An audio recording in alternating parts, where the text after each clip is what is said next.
Bonjour et bienvenue dans une nouvelle vidéo dans laquelle tu vas apprendre une nouvelle façon de parler de ce que tu possèdes.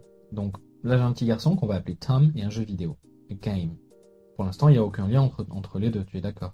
Par contre si j'ai envie de dire qu'il s'agit du jeu de Tom, dans ce cas-là je vais devoir utiliser le génitif. Le génitif c'est ce petit S apostrophe, et là je vais dire Tom's game, Tom's game. Attention on l'entend, Tom's game, pour dire le jeu de Tom. En fait, le génitif, tu le connais déjà. Parce que, d'après toi, quel rapport entre le restaurant, le paquet de riz et la bande dessinée? Eh bien, tu l'as déjà vu sûrement dans la rue, à la télévision ou sur des affiches. McDonald's, en fait, il y a un S apostrophe, tu pourras vérifier, à la fin. Et ce S apostrophe, eh bien, c'est le génitif. Pareil pour le paquet de riz, Uncle Ben's, que tu as sûrement vu déjà à la télévision, Uncle Ben's, puisqu'en fait, c'est le riz de l'oncle Ben.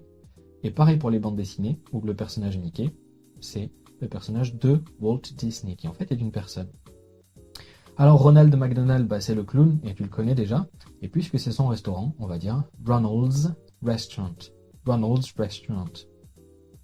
Voilà Uncle Ben, alors c'est un personnage fictif, hein, il n'existe pas, mais la marque porte son nom, et donc on va dire le riz de l'oncle Ben. Uncle Ben's Rice.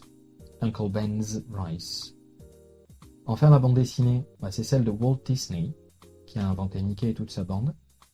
Et on va dire Walt Disney's Comics. Walt Disney's Comics.